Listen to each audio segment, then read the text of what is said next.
tapos mo? 45 minutes. 5 minutes.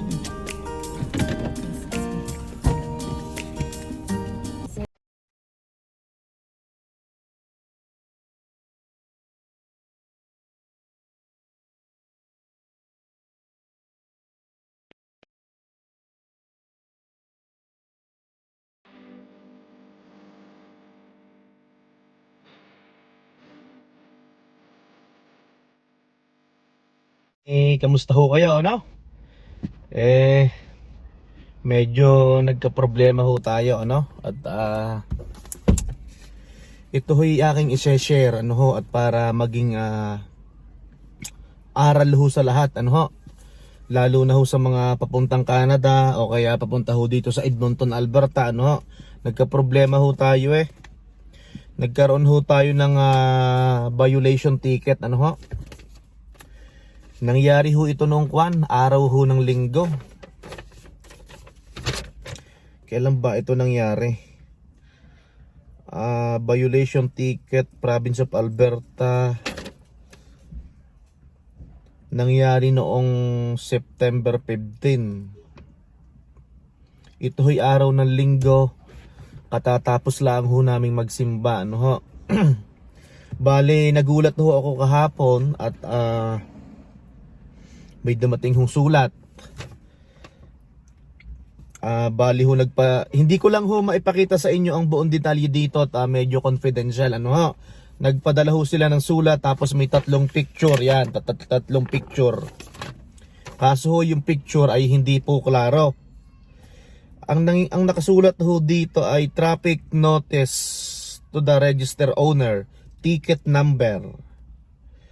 Yan. Tapos yun nga, the charge nangyari noong September 15. Ano bang offense yung nakalagay dito? Saglit lang ho, ano. So dapat makapag-report daw ako before November. Dapat makapag-report.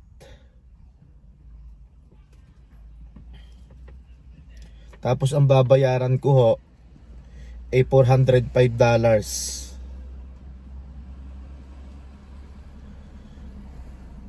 Ito nakalagay red light violation, ano ho. Ngayon ho may ipapakita ho akong picture sa screen, ano ho. Kayo na lang po ang humusga, ano ho. Bale kanina ho pagpasok ko ng trabaho, nagtanong-tanong na ho din ako sa matatagal na ho din dito sa Edmonton, Alberta. Yung mga ilang katrabaho ko ho na matatagal na ho. Tsaka ilang mga kaibigan na ilang kaibigan ko na taga rito ho sa Edmonton na kinausap ko, no ho. May ipapakita ho akong picture sa screen, kayo na lang po humusga. Ang violation ko po dyan ay red light violation. So parang nag-beating the red light ho ako. Hindi ho parang, ayun po yung pumapaloob dito sa sulat na ito. Kaso hindi naman po ako lumampas, ano ho. Ngayon, ang sabi ng ipinakita ko ho itong papel na ito sa mga katrabaho ko.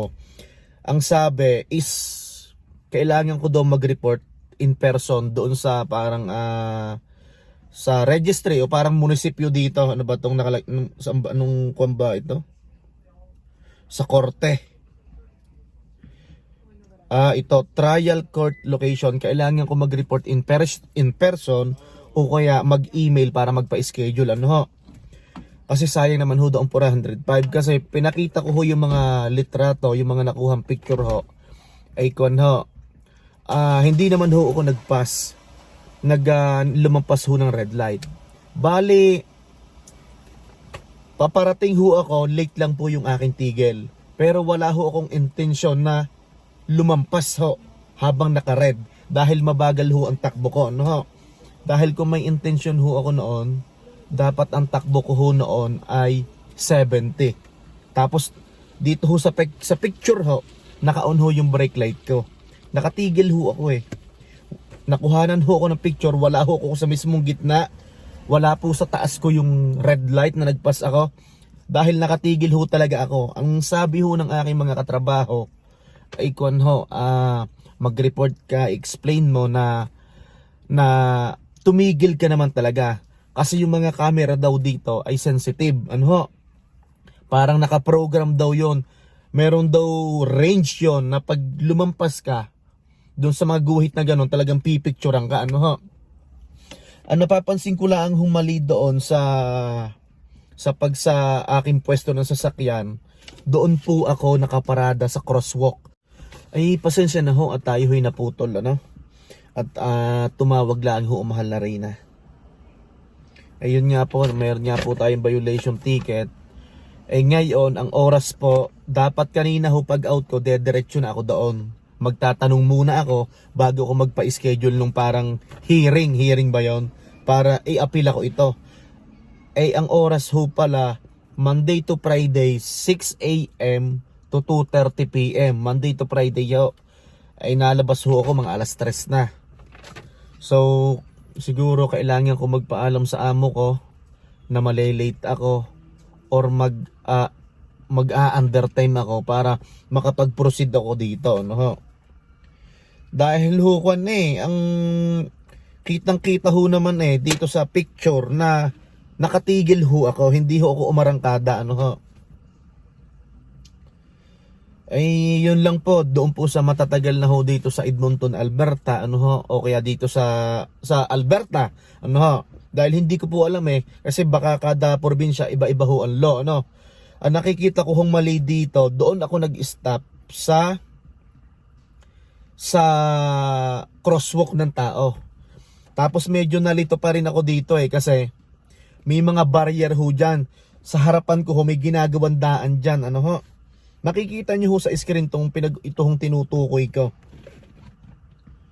Sayang ho yung 405, ano, kung sabihin nila na mali ka talaga dyan, halimbawa nag-report ho ako at inimbestigahan ako, kung sabihin nila na mali ka talaga dyan dahil crosswalk yan magpa-fine ka talaga. So makikiusap ako na pwede ho bang mabawasan yung fine ko na 405, dahil wala ho naman ho akong intensyon na ibit yung red light na lumampas kasi nakatigil naman ho ako. Sabi nga ng mga katrabaho ko, yung camera daw, yung talagang, ano bang tawag doon, yung automated camera, napaka-sensitive ho daw talaga noon. Yun, na-share ko lang ho sa inyo at maging aral ho sa lahat, ano. Bali, kung ano man ho mangyari sa case na ito, i-update ko ho kayo, ibablog ho natin ito. Pero sabi nila, malakas yung laban ko dito dahil hindi naman niya ako lumampas ng stoplight. Bali, nakahinto naman ho ako, ano. Talaga hong sayang ho ang 405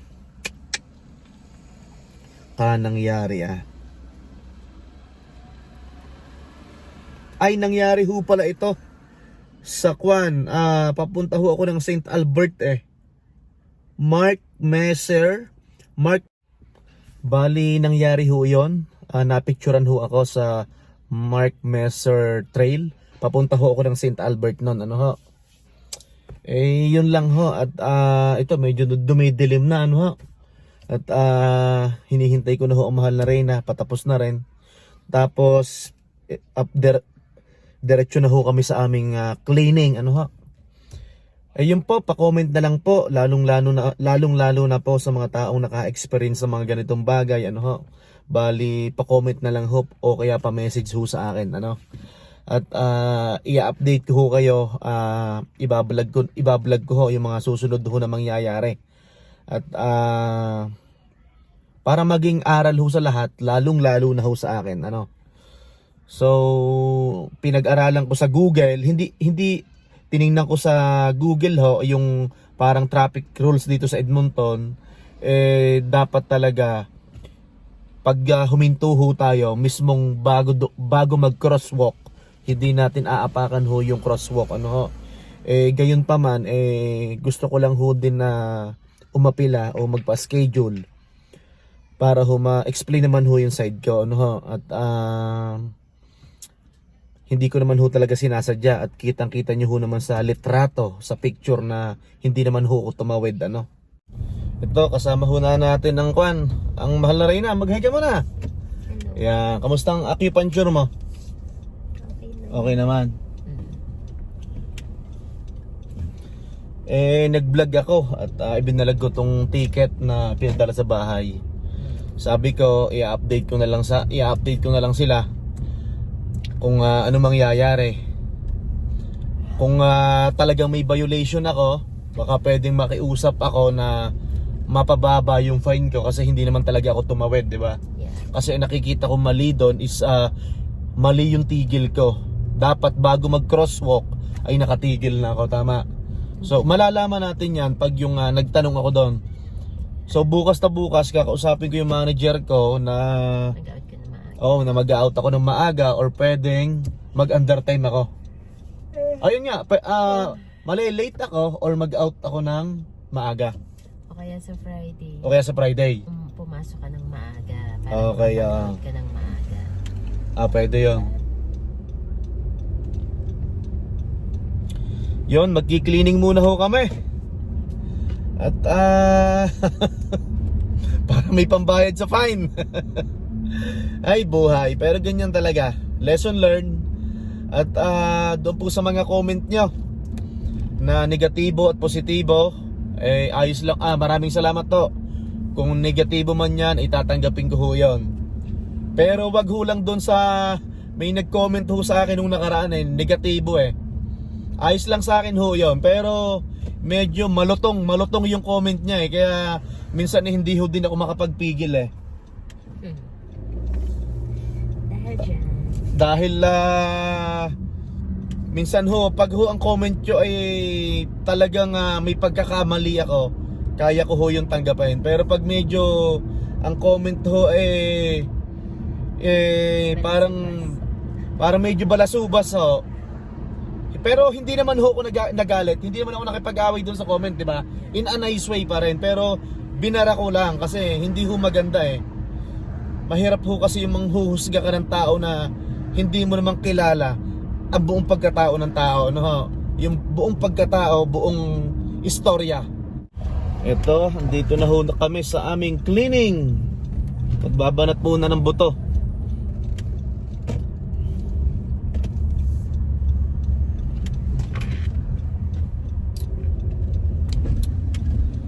Hay buhay. At yun po, hindi ho matatapos ang araw na to na hindi ho kami nakakapagpaalam sa inyo. Kung saan ho kayo naroroon ay magandang umaga, magandang tanghali at magandang gabi sa inyong lahat. Maraming salamat po ulit at God bless everyone. Magbabay ka muna. Yan, bye-bye. Ingat po ang lahat. Maligayang araw ng Miyerkules sa ating lahat.